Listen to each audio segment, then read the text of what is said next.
Alim Al-Ittihad yang makin penuh dengan kemuliaan. Alhamdulillah, malam pembukaan kajian kita pada malam hari ini berjumpa dengan kemuliaan. Telah hadir di tengah-tengah kita pewaris ilmu Nabi yang mulia, yang lisannya basah dengan zikir dan mengajak kita insyaallah menuju surga dan ridhanya. Langsung saja kita dengarkan syarahan atau ceramah dari Tuan Guru atau Al-Habib Rifki Al-Hamid, yang tentunya ini sudah kita nanti-nantikan. Kepada Al-Habib kami persilahkan.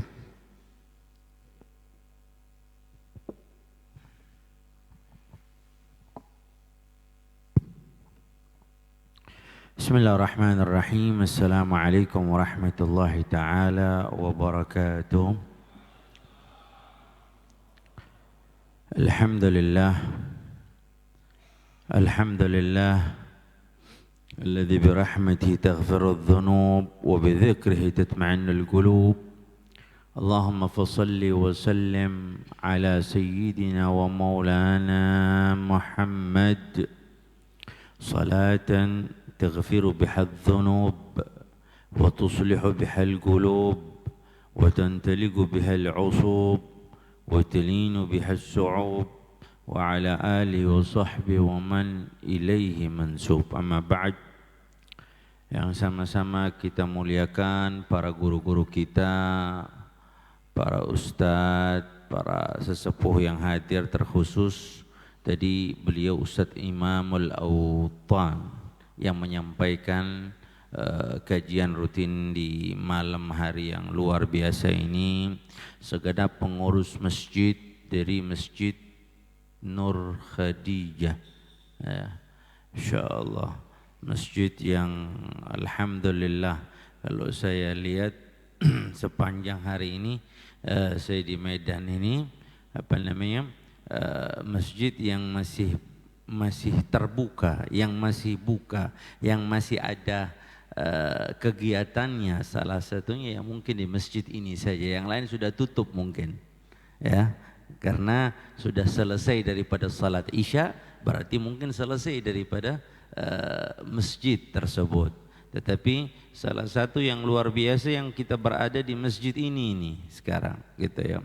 Kita sebenarnya tahu fungsi masjid itu ada beberapa. Memang paling utamanya adalah peribadatan.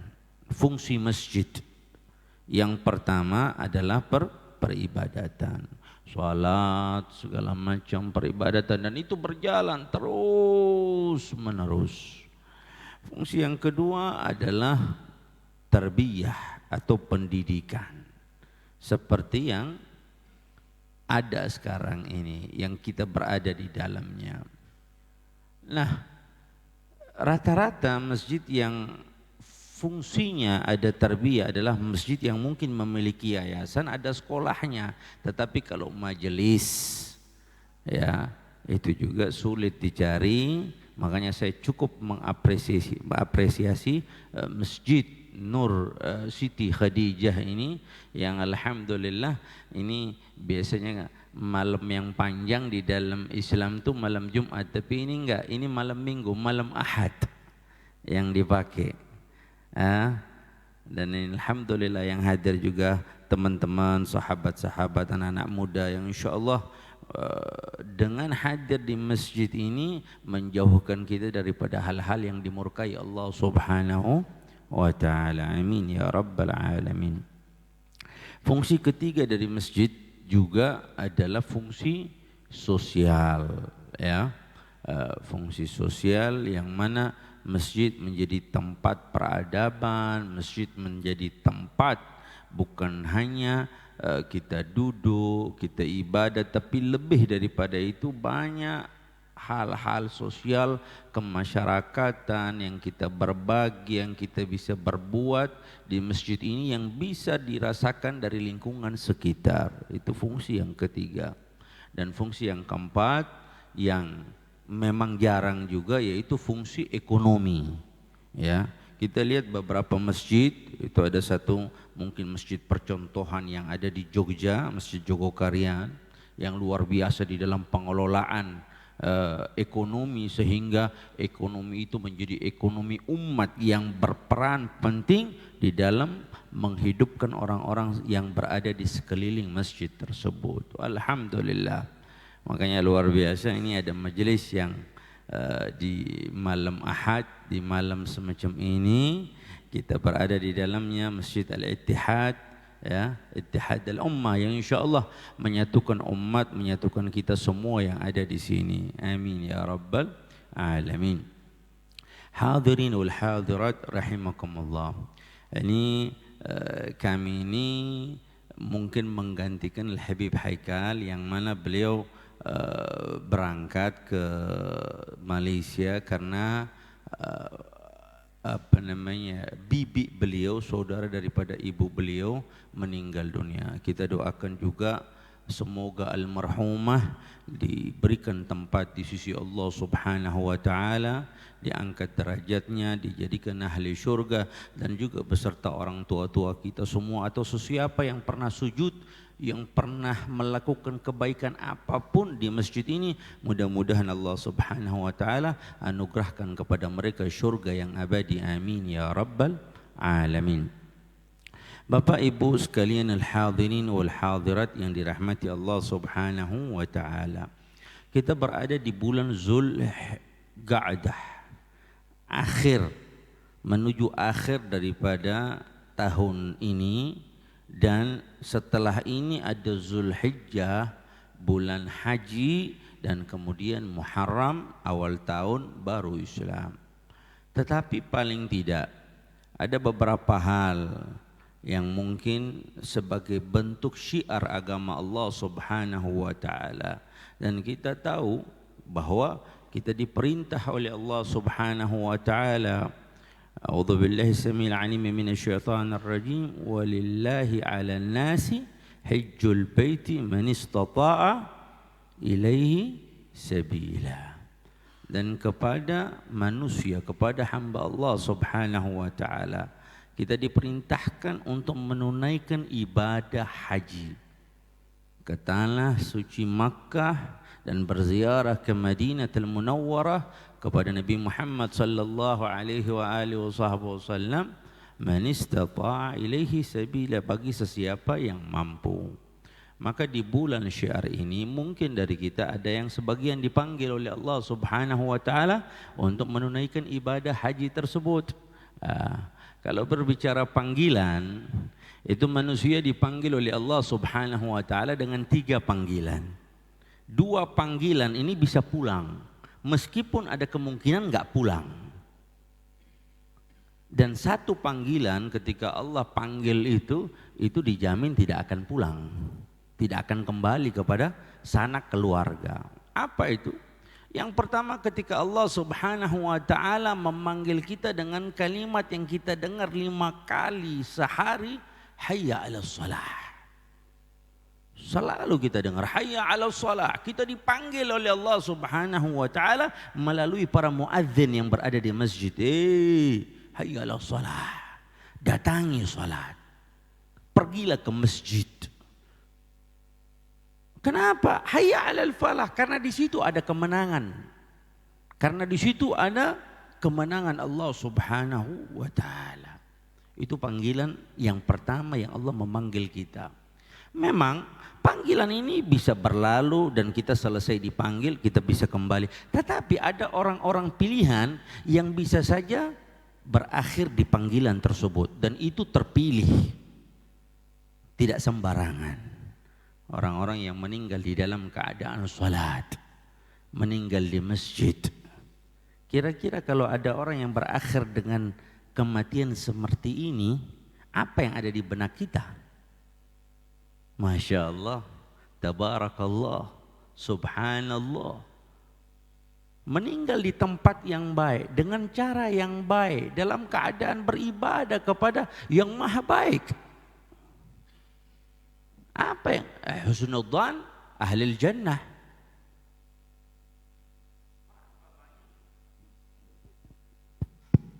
Berapa banyak orang-orang yang meninggal dunia? Ada beberapa ustaz.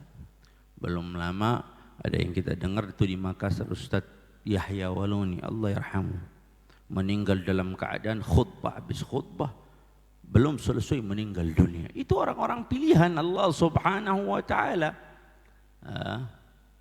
Makanya Nabi Muhammad sallallahu alaihi wa alihi wasallam beliau bersabda, yamutul mar'u ala ma 'asha alaih. Meninggalnya seseorang atas apa dia hidup.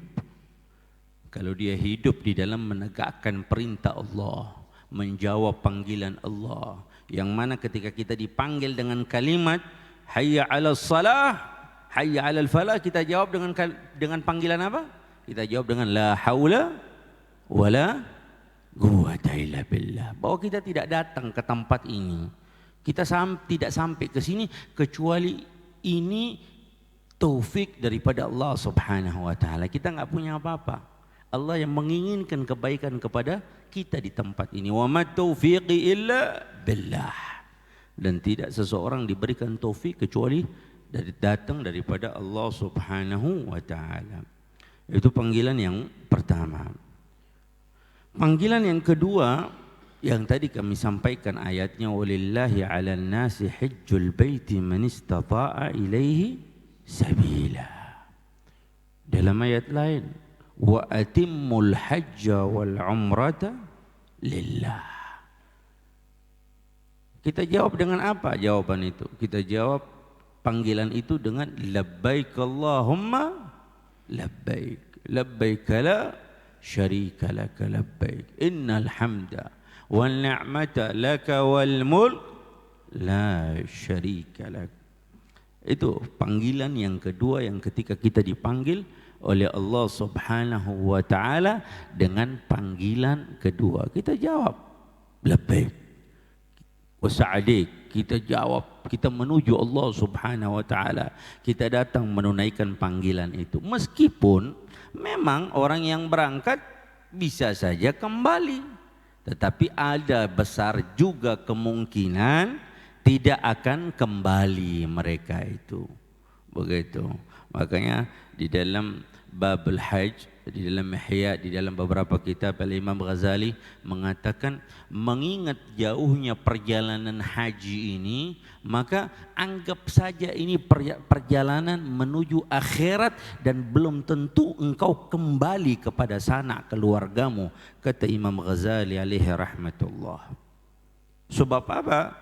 Ya makanya sebab kalau orang-orang yang mau berhaji paling tidak dia meminta maaf, dia menyelesaikan utang-utangnya, dia hal-hal yang mungkin yang pernah dia lakukan di atas dunia yang bagaimana ya, dia nggak mau selesai urusan sama orang, tinggal urusannya sama Allah Subhanahu wa taala.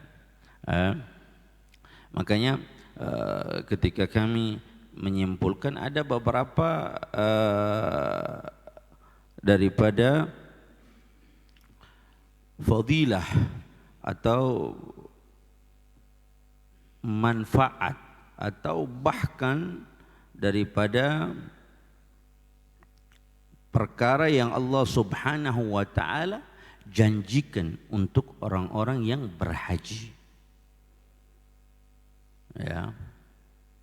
Ada 5 janji Allah Subhanahu wa taala kepada orang-orang yang menunaikan ibadah haji.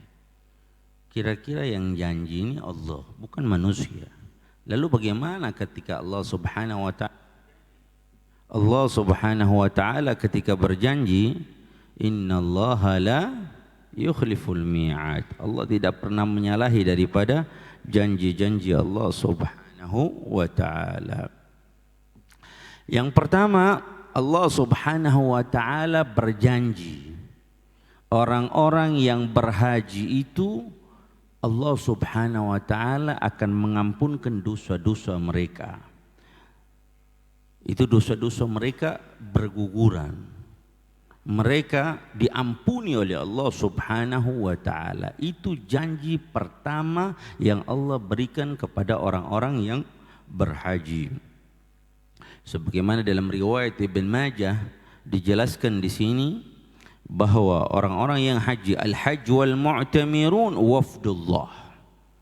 Orang-orang yang haji dan berumrah, mereka adalah tamu Allah Subhanahu wa taala. Wa inda'uhu ajabahum, ketika mereka meminta kepada Allah Subhanahu wa taala, ajabahum, Allah menjawab permintaan mereka. Allah mengabulkan permintaan mereka ketika mereka meminta daripada Allah Subhanahu wa taala, maka ghafara lahum, dan ketika mereka memohon ampun kepada Allah Subhanahu wa taala, Allah Subhanahu wa taala mengampuni mereka. Ini orang-orang yang berhaji, mereka mendapatkan ampunan Allah Subhanahu wa taala. Bahkan dalam beberapa riwayat yang lain juga dikatakan di dalam riwayat Bukhari, man hajja falam yarfath wa lam yafsuq raja' kama waladat. Barang siapa yang haji menunaikan panggilan Allah, begitu haji dia menjaga tidak melakukan hal-hal yang dilarang, yang dibenci, daripada rafath, daripada kalimat-kalimat yang tidak pantas atau hal-hal yang lain, maka raja' dia kembali kama waladathu ummuh, seperti dia baru dilahirkan oleh ibunya. Ini janji Allah kepada orang-orang yang berhaji.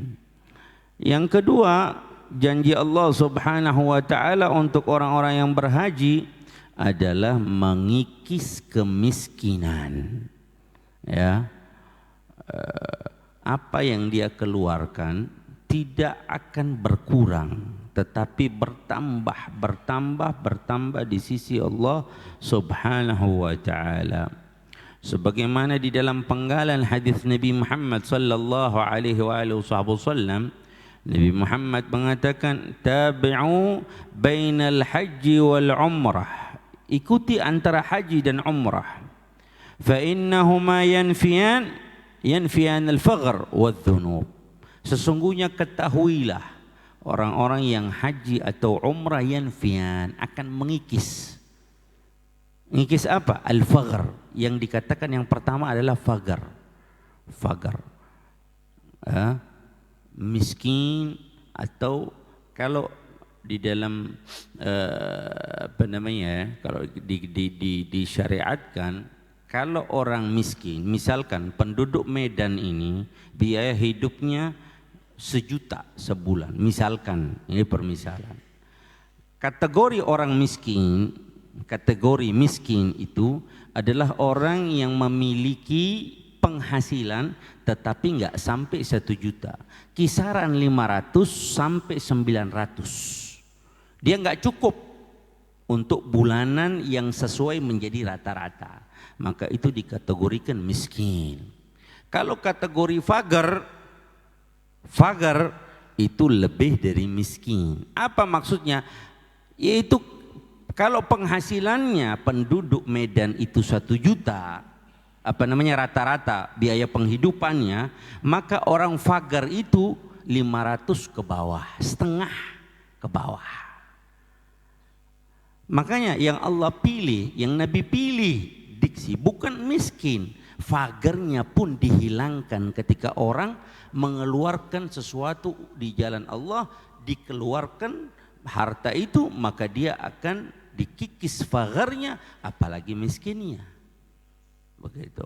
Makanya ketika dikeluarkan hartanya di sisi Allah Subhanahu wa taala untuk ibadah atau haji atau umrah atau yang lain, maka sesungguhnya itu akan diganti berlipat-lipat oleh Allah Subhanahu wa taala. Dan pahala yang berikutnya, janji Allah adalah pahala salat yang berlipat. Kita tahu kita mengejar orang ke Makkah, ke Madinah untuk apa? Untuk mengejar ibadah, baik haji atau umrah, tapi lebih daripada itu mau salat di Masjid Nabawi, di Masjidil Haram. Kenapa? Karena pahalanya berlipat-lipat. Itu janji Allah Subhanahu wa taala. As-salat fil masjid hadha, kata Nabi Muhammad, afdal, lebih mulia min alfi salah fi ma siwah, Salat di Masjid Nabawi itu lebih afdal 1000 kali daripada salat selain Masjid Nabawi.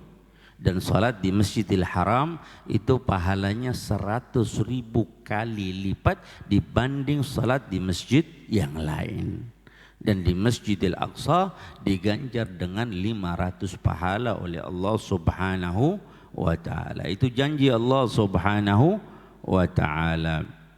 Dan yang berikutnya janji Allah Subhanahu wa ta'ala, ya, orang-orang yang berhaji atau berumrah, ya, yang menunaikan panggilan Allah akan diberikan ketenangan oleh Allah Subhanahu wa ta'ala. Ala bidzikrillahi tatma'innul qulub. Akan dapat ketenangan ketika dia menuju Allah. Dalam hadis qudsi Allah katakan, man atani yamshi ataituhu harwalah. Barang siapa yang datang kepadaku, kata Allah Subhanahu wa ta'ala, dalam keadaan berjalan, maka Allah Subhanahu wa ta'ala mendatanginya dalam keadaan berlari. Bukan Allah lari, tetapi baru satu langkah dia menuju Allah. Apa yang menjadi niatnya, apa yang menjadi hajatnya, apa yang menjadi keinginannya sudah diberikan Allah Subhanahu wa ta'ala sebagai tanda Allah Subhanahu wa ta'ala menerima apa yang dia bawa menuju Allah Subhanahu wa ta'ala. Maka orang-orang syarat untuk haji itu sabila, mampu di dalam perjalanannya, ya, untuk dia dan yang ditinggalkan agar dia tidak pikiran. Karena dia hanya memikirkan bagaimana ibadah ini, tidak boleh memikirkan yang lain. Makanya kondisi yang seharusnya orang berhaji adalah orang yang mampu dari dua sisi. Mampu perjalanannya dari pergi sampai pulang, dan mampu untuk meninggalkan keluarga, anak, istri untuk biayanya sampai dari mulai pergi sampai dia pulang. Kalau salah satu yang dia belum mampu tapi satu mampu, maka tetap ini dikategorikan tidak mampu dan tidak boleh. La ikraha fiddin, tidak ada paksaan di dalam agama Allah Subhanahu wa ta'ala. Tidak harus kredit, tidak harus begini dan begitu, tidak harus, ya. Kita harus menyesuaikan dengan apa yang keadaan kita, begitu. Tidak memberatkan di dalam ibadah kepada Allah Subhanahu wa ta'ala. Dan yang kelima, janji Allah Subhanahu wa ta'ala bagi orang yang berhaji adalah medan jihad bagi wanita. Ya, orang-orang kalau perempuan yang berhaji berumrah itu akan dapat pahala jihad. Sebagaimana di dalam satu riwayat, ya, yang disampaikan, ketika itu ditanya oleh Sayyidah Aisyah radhiyallahu anha wa ardhaha kepada Nabi Muhammad. Sayyidah Aisyah bertanya, wahai Nabi Muhammad, adakah perempuan atau bolehkah perempuan untuk ikut di medan perang, berjihad di medan perang? Adakah jihad bagi wanita? Maka Nabi Muhammad sallallahu alaihi wasallam beliau mengatakan adalah untuk wanita jihad yang tidak ada peperangan di dalamnya, yaitu haji atau umrah, yang dikatakan oleh Nabi Muhammad sallallahu alaihi wasallam. Dan terakhir bagi kita yang tidak berhaji, di sini ada yang berangkat haji? Insyaallah mudah-mudahan ada, atau memang kalau belum dipanggil hari ini atau tahun ini, mudah-mudahan tahun akan datang kita dipanggil oleh Allah Subhanahu wa ta'ala. Amin ya rabbal alamin. Dan terakhir, bagi kita yang tidak berhaji, bukan berarti kita tidak bisa mendapatkan pahala haji. Masih bisa kita dapatkan pahala haji. Di dalam satu kitab dijelaskan, diceritakan tentang seorang alim di zamannya, Imam Abdullah bin Mubarak, yang wafat 797 Masehi, ya. Di dalam kitab Irsyad Sabil ar-Rasyad ila Irsyad al-Ibad ila Sabil ar-Rasyad, Diceritakan di situ ya, beliau ini Al-Imam Abdullah bin Mubarak sekali waktu di tahunnya yang beliau haji, itu beliau setelah menunaikan ibadah haji selesai, setelah ibadah haji selesai tertidur di Masjidil Haram. Begitu tertidur beliau bermimpi percakapan antara dua malaikat Allah Subhanahu wa taala. Mendengar dua malaikat bercakap-cakap. Yang didengar oleh Al-Imam Abdullah bin Mubarak, malaikat yang satu bertanya kepada malaikat yang lain, "Wahai malaikat, berapa banyak yang haji tahun ini?" Maka dikatakan oleh malaikat yang ditanya, yang haji tahun ini kurang lebih 600.000 manusia yang sedang berhaji datang ke tanah Makkah tahun ini. Lalu ditanya lagi dengan pertanyaan, "Lalu tahukah engkau apakah 600.000 itu semua haji mereka diterima oleh Allah Subhanahu wa taala?" Maka dijawab lagi bahwa sungguh ketahuilah dari 600.000 yang sedang berhaji tidak satu pun dari mereka hajinya diterima oleh Allah Subhanahu wa taala. Tidak diterima satu pun dari mereka, dan akhirnya diterima sebab satu orang yang tidak berhaji. Sebab satu orang yang tidak berhaji, dia ada di Damaskus yang namanya adalah muwafaq. Gara-gara dia 600.000 orang ini hajinya semua diterima oleh Allah Subhanahu wa ta'ala. Gara-gara dia terbangun Al-Imam Abdullah bin Mubarak. Begitu terbangun, beliau setelah rukun selesai, setelah haji selesai, beliau enggak pulang tapi mencari siapa itu muwafaq. Siapa orang yang disebutkan namanya didengar oleh Imam Abdullah bin Mubarak. Lalu beliau pergi ke Damaskus. Singkat cerita bertanya siapa yang namanya muwafaq ini, dan diketahui oh itu, ditunjukkan itu rumahnya. Akhirnya Abdullah bin Mubarak datang ke sana, mengetuk pintunya, memberikan salam dan mengatakan, "Engkau muwafaq?" "Iya, betul." "Namamu diperdengarkan oleh malaikat dan saya mendengar nama tersebut. Dan gara-gara engkau semua haji kami yang tahun ini diterima oleh Allah Subhanahu wa taala. Apa yang kau lakukan? Apa yang kau perbuat? Engkau tidak haji." Muwafaq mengatakan, "Iya, saya tidak haji." "Lalu apa yang kau lakukan?" Diceritakan bahwa saya ini adalah manusia biasa yang tidak punya apa-apa. Boleh dikatakan saya ini tukang perbaiki sepatu, orang bilang tukang sol sepatu, tukang perbaiki sepatu. Bertahun-tahun hidup saya menabung dari hasil penghasilan saya untuk haji. Keinginan saya untuk haji besar. Saya tabung itu duit. Bertahun-tahun. Sudah dapat 300 dirham untuk saya menunaikan ibadah haji. Lantas satu waktu sebelum saya berangkat haji, saya mendengar istri saya mengatakan yang sedang hamil di rumah ada makanan yang enak yang baunya tercium dari rumah tetangga sebelah. Mungkin istrinya mengidam dan ingin makanan tersebut. Bolehlah minta aku sedikit daripada makanan yang sedang dimasaknya. Akhirnya Abdullah bin Mubarak pun datang kepada rumah yang tercium aroma makanan yang luar biasa. Dan ini juga pelajaran bagi kita semua, bahwa kalau ibu-ibu masak dan baunya sudah tercium ke tetangga sebelah, maka hukumnya wajib memberikan makanan tersebut. Bahkan ini di dalam daripada nasihat Nabi Muhammad. Nabi Muhammad mengatakan, "Idza tabakhta maragatan." Kalau engkau masak satu makanan, sayur, fa'akthir ma'aha, perbanyak airnya. Bukan mau apa dengan air ini? Mau mandi? Enggak. Mau apa? Fata'aha jiranaka. Engkau lihat tetanggamu ada yang makan kering enggak? Cuma nasi aja, lauk, enggak ada kuah. Berikan itu. Tetapi minimal. Bukan berarti sekarang kita kalau masak kita berikan itu aja, ya. Berikan kuahnya aja. Jangan, berikan semua isinya juga sekalian. Perumpamaannya sedikitnya, paling kecilnya. Singkat cerita, kembali ke cerita tersebut, ke kisah tersebut. Muwaffaq bilang, saya datang bawa piring, saya minta ke perempuan yang sedang masak itu. Saya minta, wahai ibu, setelah saya salam, saya buka pintu, saya minta makanan sedikit yang sedang kau masak, yang tercium sampai ke rumah saya dan istri saya ingin makanan tersebut. Maka seorang perempuan itu mengatakan, wahai tetanggaku, tidak.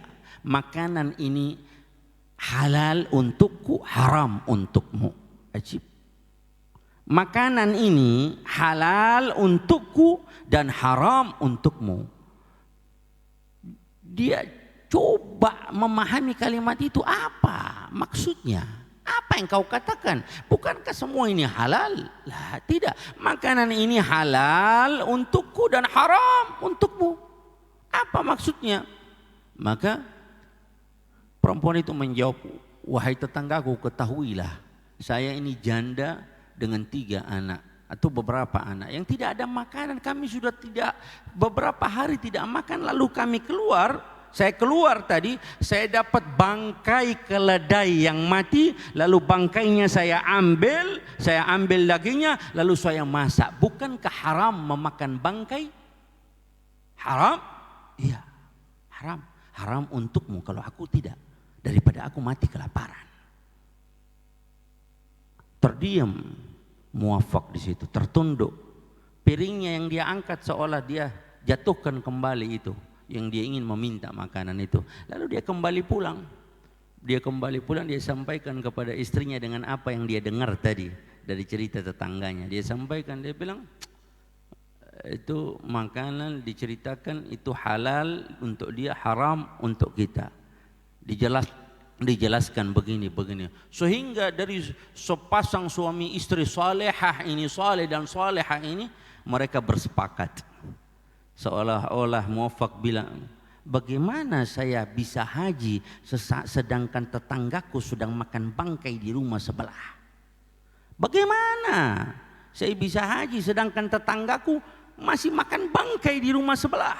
Lalu dia bilang, wahai istriku, bagaimana kalau uang ini yang sudah aku kumpulkan bertahun-tahun 300 dirham, lebih baik aku tidak usah haji, tapi kita berikan kepada perempuan itu dan dia bisa memulai suatu hidup yang baru dan tidak memakan bangkai itu selamanya, dan cukup dia dengan kemiskinan atau dengan sesuatu yang dia susah dapatkan sekarang ini. Maka suami istri itu bersepakat, lalu mereka berdua datang membawa 300 dirham itu. Diberikan kepada ibu itu, perempuan yang memakan bangkai, sambil mengatakan, ini uang ini ambillah engkau, mulailah hidup baru dan jangan pernah makan seperti ini. Diambillah, diterima oleh perempuan tersebut. Dan ketika Muwaffaq keluar bersama istrinya dari rumah perempuan tetangganya itu yang memakan bangkai itu, maka Muwaffaq dengan senyum mengatakan, annal haji fi bab dari, sesungguhnya hajiku tidak jauh-jauh, hajiku di pintu tetanggaku, di rumah tetanggaku. Kata Muwaffaq mengatakan hal tersebut, fi bab dari, di pintu tetanggaku. Maka gara-gara inilah haji 600.000 manusia diterima oleh Allah Subhanahu wa ta'ala. Maka bagi kita yang tidak haji, bukan berarti kita tidak bisa mendapatkan pahala haji. Bisa. Dengan apa? Seperti yang dilakukan Muwaffaq. Buyutul fuqara wal masakin jahizah liman arada al-hajj fi hadhihi as-sanah. Rumah-rumah orang miskin, rumah-rumah orang yang enggak punya, rumah-rumah orang yang tetangga kita, jangan jauh-jauh. Mereka siap sebagai bukti orang-orang yang mau berhaji namun belum dipanggil ke Makkah Madinah tahun ini, maka hajinya mungkin di situ, mungkin hajinya di rumah-rumah itu. Maka ini ya yang menjadi pesan moral kepada kita. Ya, lihat Islam begitu mementingkan hal ini. Bagaimana kita bisa hidup? Tetangga diajarkan di dalam Islam itu 40 rumah ke depan, ke belakang, ke kiri, ke kanan. Itu tetangga. Ya. Bagaimana kita hukum kita dengan tetangga? ya. Kita disuruh berbuat baik dan maka oleh sebab itu insya Allah di malam yang penuh keberkahan ini kita berharap kepada Allah Subhanahu wa taala bahwa andaikan kalau memang kita dipanggil untuk haji, kita sambut itu dengan labbaik Allahumma labbaik. Tapi kalau tidak dipanggil tahun ini, maka siapkan segala sesuatu yang kita punya untuk haji kita di lingkungan kita, untuk membantu orang-orang yang miskin, orang-orang yang fakir, orang-orang yang tidak bisa makan, orang-orang yang susah, orang-orang yang butuh biaya sekolah. Barangkali di situ haji kita, barangkali di situ yang bisa kita lakukan untuk mendapatkan keridhaan Allah Subhanahu wa taala. Maka ini pesan-pesan moral yang bisa kita ambil ya di dalam urusan haji, peristiwa haji ini, dan apa namanya, tidak itu orang-orang yang haji pun ya memang semua belum tentu ala qadar niyah, tergantung niat. Dan apalagi Allah gambarkan al-hajjal mabrur laisa lahu jazaan illa al-jannah. Balasan untuk haji yang mabrur itu adalah syurganya Allah Subhanahu wa taala. Tapi enggak gampang. Itu dimulai dari harta, harus harta yang halal. Lalu ada aturannya, rukun-rukunnya, ada syurutnya, ada wajibatnya, ada sunnah-sunnahnya, dan itu semua ada aturannya. Nabi Muhammad katakan, khudhu anni manasikakum, ambil daripada aku, belajar daripada aku tentang perkara urusan haji ini. InsyaAllah mudah-mudahan Allah Subhanahu wa taala panggil kita menunaikan ibadah haji ini, entah kalau memang tidak tahun ini, tahun-tahun berikutnya. Amin ya rabbal alamin, amin ya rabbal alamin. Dan sebelum saya tutup, mari saya ajak kita sama-sama untuk bertalbiyah, seakan-akan kita menjawab panggilan Allah sebagai bukti ya Rabb, kita meminta kepada Allah Subhanahu wa taala. Mudah-mudahan kita dipanggil oleh Allah Subhanahu wa taala untuk menunaikan ibadah haji atau ibadah umrah di waktu-waktu yang akan datang. Sama-sama kita bertalbiyah. Labbaik Allahumma labbaik, labbaik la syarika laka labbaik, innal hamda wan ni'mata lak wal mulka la syarika lak, labbaik Allahumma labbaik, labbaik la syarika lak labbaik, innal hamda wan ni'mata lak wal mulka la syarika lak. Terakhir sama-sama, labbaik Allahumma labbaik, labbaik la syarika lak labbaik, innal hamda wan ni'mata lak wal mulka la syarika lak. Mudah-mudahan jemaah haji yang berangkat dari kota Medan atau dari Sumatera Utara ini dijaga oleh Allah Subhanahu wa taala semua, insyaallah, dari seluruh Indonesia, dari Sabang sampai Merauke. Mudah-mudahan dicatatkan haji mereka menjadi hajjal mabrur wa sa'yan mashkur wa dhanban maghfur wa tijaratan lan tabur. Amin ya rabbal alamin. Dan juga kita dipanggil oleh Allah Subhanahu wa taala di tahun yang akan datang. Allahumma ballighna hajja baitikal haram wa ziyarata khairil anam alaihi afdhalus salat wa tahiyat wa wassalam fi hadzal 'am wa fi kulli 'am ya rabbal alamin. Dan mudah-mudahan kita semua diberkahi oleh Allah Subhanahu wa taala di Masjid Nur Khadijah ini insyaallah. Di malam ini insyaallah rahmat Allah turun, ampunan Allah turun. Tidak keluar dari masjid ini kecuali dosa-dosa kita diampuni oleh Allah Subhanahu wa taala.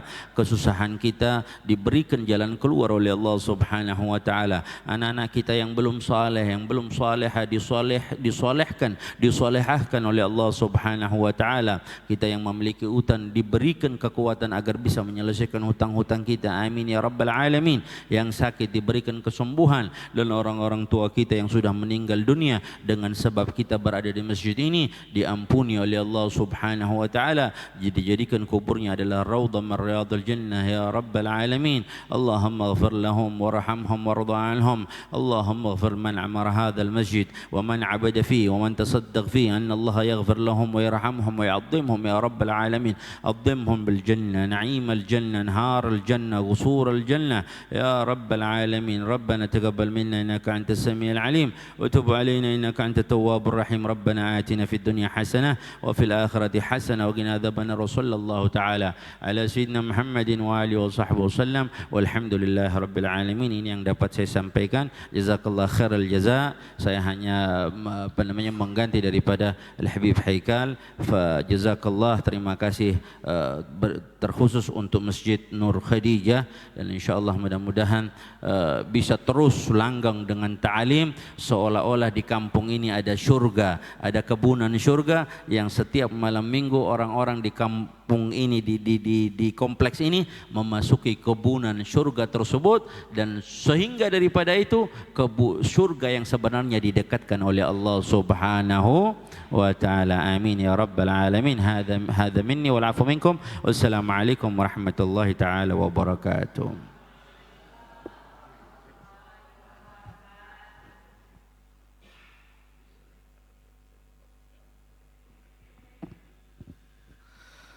Alhamdulillah, terima kasih kita sampaikan kepada Al-Habib Rifki Al-Hamid yang telah menyampaikan ilmu yang sangat luar biasa, yang mudah-mudahan sebagaimana doa yang beliau sampaikan, mudah-mudahan Allah panggil kita untuk ziarah ke Tanah Haram, baik itu umrah ataupun haji.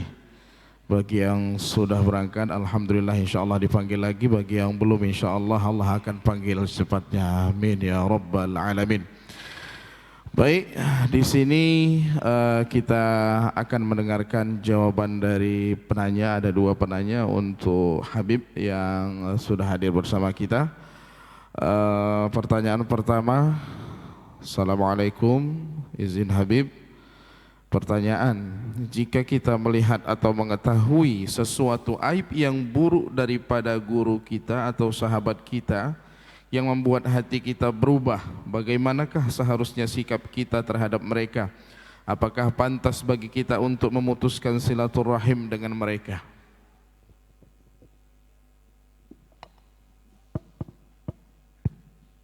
Waalaikumsalam. Bagi penanya tersebut, ya, kalau mengetahui aib, ya, kita manusia, semua manusia ini, Al-Imam Ali bin Abi Thalib karramallahu wajhahu mengatakan, al-insan, manusia ini, kulluna khata'un wa khairu khata'un at-tawwabun. Kita ini tempat salah, kita ini tempat aib, kita ini tempat kurang. Andaikan hari ini Allah buka aib kita masing-masing, aib kita masing-masing, niscaya saya yakin nggak ada yang berani duduk di sebelahnya masing-masing, nggak ada. Allah saja menutup aib kita. Allah menutup aib kita. Lalu kita siapa yang membuka aib orang? Lalu kita siapa? Kita hakim. Alaihissallahu biahkamil. Yang hakim cuma satu, Allah. Itu pun Allah bisa mengampuni orang-orang yang berdosa dengan dosa yang teramat besar. Allah masih memanggil dengan qul ya ibadiyalladzina asrafu ala anfusihim la taqnatu min rahmatillah innallaha yaghfiru dzunuba jami'an. Lalu kita siapa untuk memutuskan silaturahim? Lalu siapa kita? untuk mengumbar aib orang, begitu. Makanya sebab rusaknya zaman ini, manusia lebih condong kepada kekurangan orang ketimbang kekurangan dirinya. Yang harus dia urus adalah aib dirinya yang dia sendiri tahu, bukan aib orang yang belum tentu itu pun benar. Begitu. Jadi kalau di idza ja'akum fasiqun binaba'in fatabayyanu. Kalau ada dapat berita atau hanya cerita-cerita orang yang belum tentu, jangan percaya, begitu. Dan tabayyun, Islam mengajarkan untuk melakukan hal itu, bukan berarti lalu menjadi penyampai daripada hal-hal itu yang belum tentu benar. Andaikan tidak benar, maka dia mendapatkan dosa pembohong, bahkan dosa orang yang memfitnah. Al-fitnatu asyaddu minal qatl. Bahkan fitnah itu lebih kejam daripada dosa membunuh. Fa na'udzu billahi min dzalik. Maka hati-hati dengan lisan. Lisan ini khafif, tetapi balasannya thaqil indallah. Lisan ini gampang asal bicara, tetapi hisabnya akan dihitung per kata. Jangankan bukan lisan, di ini handphone, ngetik, yang dihisap ya semua. Jangankan yang ngetik, handphone kita pun ikut dihisap oleh Allah Subhanahu wa ta'ala. Jadi hati-hati. Dan Nabi Muhammad banyak melarang, ya. Itu dulu kalau ada sahabat yang ayahnya belum muslim, itu ada sebagian yang mengatakan begini dan begitu. Nabi melarang, la tusubbul amwat fatu'dzul ahya. Jangan engkau mencaci orang-orang yang sudah mati. Yang meninggal dilarang, enggak boleh. Fatu'dzul ahya, akan mengganggu orang yang hidup. Bahkan kalau ada orang yang meninggal dunia, makanya yang dipilih untuk memandikan jenazah itu orang-orang yang amanah. Faham? Karena ada jenazah yang begini dan begitu, ya. Sehingga di dalam urusan begini, Nabi Muhammad juga mengatakan, berpesan kepada kita, udzkuru mahasinu mautakum wa kuffu an masawihim. Kalau kita ngurus jenazah, ada begini, ada begitu, ceritakan kebaikannya. Oh, ini orang Masya Allah, ini hebat, ini begini, ini ibadahnya begini, ini ringan, tadi saya mandikan ringan, saya bawa, saya gotong ringan. Andai kan terjadi sesuatu begini dan begitu, kufu an masawihim, tutup, jangan kau cerita. Ini diajarkan oleh agama Allah Subhanahu wa ta'ala. Maka siapa kita kalau kita mau menghakimi orang lain? Kalau kita tutup aib orang, aib kita akan ditutup oleh Allah Subhanahu wa ta'ala. Tapi kalau kita mengumbar aib orang, kalau di sini mungkin ya sebentar, 1-2 bulan malu selesai. Tapi bagaimana ketika aib kita akan diumbar Allah di padang mahsyar, ketika di sidang manusia, di hadapan Nabi Muhammad, bagaimana? Enggak malu kita?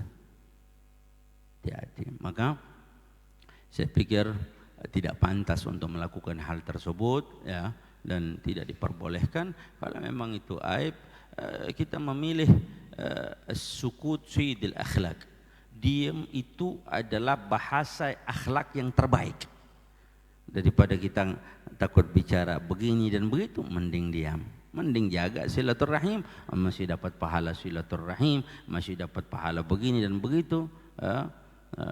Lu'inallah, Allah melaknat orang yang qati'ur rahim, orang-orang yang memutuskan silaturahim, ya, kecuali yang sudah disyariatkan oleh Allah Subhanahu wa ta'ala. Itu mungkin pertanyaan yang pertama yang dapat kami jawab. Pertanyaan terakhir kami batasi. Bagaimana makna pengorbanan dalam ibadah haji jika dikaitkan dengan kisah Nabi Ibrahim alaihissalam dan keluarganya, serta bagaimana kita meneladani sikap tersebut dalam kehidupan modern yang penuh dengan kenyamanan dan ketenangan pada hari ini?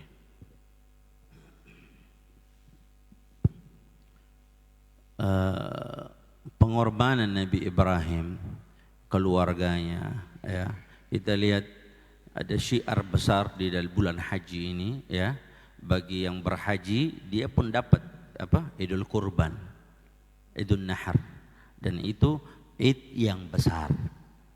Begitu juga urusan haji. Kalau kita betul-betul mempelajari dari apa yang diterangkan, apa yang dibawa, apa yang dibangun oleh Nabi Allah Ibrahim alaihissalam, Ka'bah, syiar, bagaimana menjadi satu syariat ketika haji, dari mulai tawaf sampai sa'i dan segala macam. Pelajaran banyak, kalau secara tasawuf banyak yang kita bisa ambil daripada itu. Tapi lebih dari itu, seorang nabi yang diuji oleh Allah Subhanahu wa taala, yang memiliki tingkat kepatuhan, kepasrahan, totalitas kepada Allah Subhanahu wa taala. Inginkan anak, setelah memiliki anak disuruh sembelih. Bagaimana itu? Kalau kita, dan itulah orang-orang yang totalitas. Wa man yatawakkal 'ala Allah fa huwa hasbuh. Barang siapa yang bertawakal kepada Allah, tawakal, menyerahkan diri secara totalitas kepada Allah, fahuwa hasbuh, maka dia adalah tanggungan Allah Subhanahu wa taala. Innallaha balighu amri qad ja'alallahu likulli syai'in qadra. Allah akan menyampaikan apa yang menjadi hajatnya, dan Allah telah menetapkan ukuran atas segala sesuatu. Maka paling tidak kita di dalam urusan seperti ini, minimal kita yang enggak haji, kita jangan bohongi diri kita. Kalau kita mampu untuk kurban kambing, lebih baik kurban kambing. Ya, jangan mengambil satu bagian dari sapi, misalkan satu bagian atau 1/7 begitu. Jangan membohongi diri kita. Kalau kita mau secara totalitas kita lakukan sebagai bentuk imtithal, mengikuti, maka kita yang memiliki harta, nggak usah, kalau bisa satu sapi, ahlan wa sahlan, satu sapi, nggak usah ikut 7.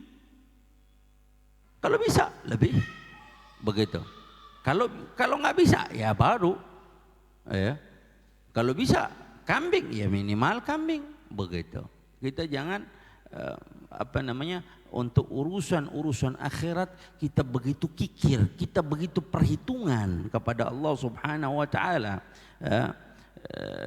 Bagaimana apa yang kita bisa dapatkan daripada itu. Ini Islam butuh pengorbanan. Islam enggak sholat tunduk bangun begini begitu tutut masuk surga, enggak. Al jannati mahibalash. Surga tidak gratis, butuh pengorbanan. Lihat orang-orang yang Nabi Allah Ibrahim, bagaimana untuk mendapatkan surga. Nabi Adam alaihissalam sudah dari surga diturunkan, berdoa puluh-puluh tahun. Banyak para nabi. Inilah pelajaran Nabi Ayub, sampai dijuluki sabar Ayub, diuji oleh Allah Subhanahu wa taala. Maka sebagian dari kita, ya, pelajaran yang kita ambil kalau secara totalitas, kalau kita mampu, jangan bohongi diri kita di hadapan Allah Subhanahu wa taala. Keluarkan harta itu, baik untuk haji atau umrah atau haji pun, ya. Misalkan ini saya kasih gambaran, kita miliki duit tapi kita mau umrah atau mau haji, tapi cari paket yang paling murah. Cari yang paling murah. Bahkan sudah cari paling murah, akhirnya ditipu. Kan nggak masuk akal. Tapi kalau dia contoh mau liburan ke Singapura, mau ke Belanda, mau ke ini, ya dia cari paket hotel bintang sekian, ini bintang sekian, contohnya. Terus orang-orang begini mau dapat surga daripada Allah Subhanahu wa taala. Al-jannah mahibala, surga tidak gratis, butuh pengorbanan. Berapa banyak orang yang mengorbankan bukan hanya jiwa ibadahnya, tetapi hartanya, lebih dari hartanya. Sayyidina Mus'ab bin Umair itu kaya di Makkah, ketika mengikuti Nabi Muhammad. Nggak mau ikuti Nabi Muhammad, tapi tinggalkan seluruh kekayaanmu di Makkah ini, jangan kau bawa sedikit pun. Ditinggalkan karena Nabi Muhammad. Sayyidina Hamzah bin Abdul Muttalib, bagaimana ketika mengorbankan jiwanya peperangan. Sayyidina Hamzah itu didapati jenazahnya telinganya diputus, hidungnya diambil, digabung jadi liontin, lalu dipakai oleh Hindun yang dendam kusumat karena Sayyidina Hamzah bin Abdul Muttalib di dalam peperangan Badar membunuh ayah daripada Hindun. Sampai lebih dari itu didapati Sayyidina Hamzah jantungnya pun sudah tidak ada, dimakan oleh Hindun. Ini orang-orang yang mengorbankan semua. Makanya paling tidak yang sekarang ini nih, yang lagi-lagi ini lagi berperang antara hak dan batil. Lalu kita siapa? Kita ikut-ikut. Oh ini Iran sama Amerika, mereka Israel kong kali kong. Ini cuman permainan. Ini cuman begini. Di dalam posisi sekarang ini, kalau kita berbicara dengan geopolitik, ini nggak ada tempat ketiga, cuman tempat dua antara hak dan batil, antara yang Muslim atau non Muslim. Antum di mana? Itu aja. Nggak usah melihat mazhabnya apa. Selama dia syahadat, dia masih Muslim, dia masih. Itu orang-orang yang berkorban. Lihat negara-negara yang lain yang lebih pantas mereka berkorban untuk saudaranya. Mana yang mereka lakukan? Apa yang mereka lakukan? Begitu.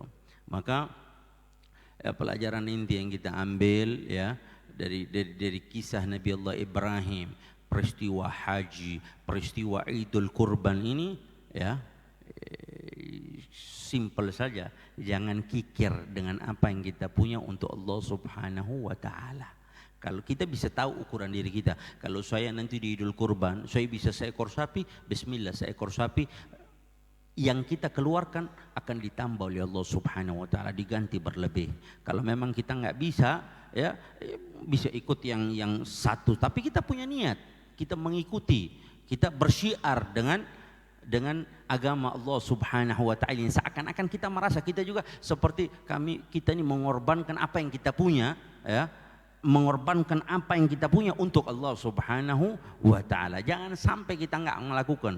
Yang haji pun tetap kurban di sana, tetap mereka berkurban untuk mendapatkan syiar dzalika wa may yu'azzim sya'airallah fa innaha min taqwal qulub. Orang-orang yang bersyiar di jalan Allah Subhanahu wa taala, menegakkan syiar-syiar agama Allah, itu tanda-tanda hati mereka dipenuhi takwa oleh Allah Subhanahu wa taala. Perjuangan kita, berkorban kita enggak disuruh perang, enggak disuruh menjembelih anak kita, enggak disuruh mengikuti Nabi Ibrahim. Oh, kamu punya anak langsung sembelih, enggak. Kita cuma disuruh diganti, setelah itu diganti oleh domba itu. Nah, kita disuruh berkorban dengan apa yang kita punya untuk jalan Allah Subhanahu wa taala. Baik itu bentuk sedekah, bentuk yang lain, bentuk ibadah yang memiliki memiliki nilai atau harus mengeluarkan harta dan sebagainya, yang mana kalau kita keluarkan itu kita yakin itu tidak akan sedikit, tetapi yanfianil faqr, itu kefakiran itu dikikis oleh Allah Subhanahu wa taala, diganti oleh Allah Subhanahu wa taala. Jadi itu yang dapat kami sampaikan, kami jawab ya, daripada refleksi ketika ditanya tentang apa sih pengorbanan yang kita bisa teruskan daripada pengorbanan Nabi Allah Ibrahim alaihi salam untuk keluarganya, atau untuk agama Allah, atau kepasrahan secara totalitas kepada Allah Subhanahu wa taala, yang mana disuruh menyembelih anaknya Nabi Allah Ismail alaihi salam. Ini yang kita ambil ya, bahwa paling tidak kita niatkan yang kita sembelih itu adalah sifat-sifat tidak baik yang ada di dalam diri kita, yang kita keluarkan dengan harta kita. Mungkin di harta kita itu ada bercampur harta-harta yang begini yang begitu, yang kita keluarkan bukan berarti itu membuat kita miskin atau kurang, tidak, tetapi itu ditambah oleh Allah Subhanahu wa taala. Ini yang dapat kami sampaikan. Wal afu minkum. Alhamdulillah. Terima kasih kita ucapkan kepada Habib Rifki Al-Hamid yang telah menjawab pertanyaan yang sangat luar biasa, dalam, dan mungkin menambah wawasan untuk kita semua, dan insyaAllah lebih dekat kita kepada Allah Subhanahu wa ta'ala. Sekali lagi kita ucapkan terima kasih. Jangankan kita mendengarkan ceramah habaib, mendengarkan ceramah ulama,